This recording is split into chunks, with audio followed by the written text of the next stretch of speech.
Thanks. My name's Finn Morgan. This is a quick introduction to a game I've been working on for the past couple of years called Colorbind.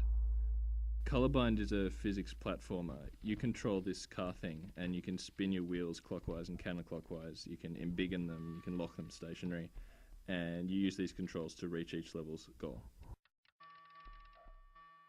There's a twist though, of course, and that is that here gravity is controlled by colour. So the arrows on these coloured dials down here in the corner show the direction and the strength of the gravity that affects objects of that colour. So as you can see here, for instance, red gravity is pretty normal, but blue objects fall to the left and green objects fall up. So when I push over this stack of boxes here, we can watch all how it works. As you progress, you'll learn more about how the gravity system interacts, and hopefully right up until the end you'll be learning new things and making new discoveries about how the game's mechanics work. It's a game of skill as well as wit, so understanding how to solve a puzzle is the first part of the equation, but then you have to execute it.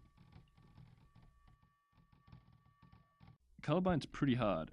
It doesn't start out that way, but I tried to make Colorbind a game where players will feel like they've achieved something when they finally finish it. I want players to still be facing new challenges, or pretty much no matter how good they get at it.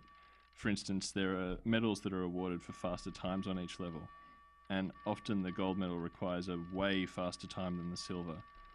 And that's because you'll have to solve the puzzle in a completely different, more efficient way. Some pretty common feedback I got for this while showing it around Melbourne indie scene was people really wanted to mess with a level editor for the game. And so indeed there is a level editor that'll get included. I thought I've pretty much invented all the cool things that you can do with the game's core mechanics, but I'm looking forward to being proven wrong on that.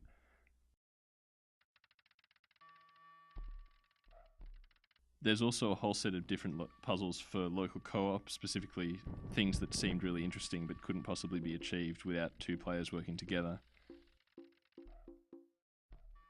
Basically, Colorbind's a physics puzzle game for people who actually enjoy that feeling of when you see a new level and think, oh crap, they expect me to do that, knowing that it'll be all the sweeter when you've actually mastered it. So far, people playing the game have pretty much either loved it or hated it, but in both cases, it's because of the old school challenge and demand for mastery. So if that sounds like your thing, I hope you'll check it out. It's coming to all 3 operating systems pretty soon, and if I'm lucky, it'll be coming to some other platforms too.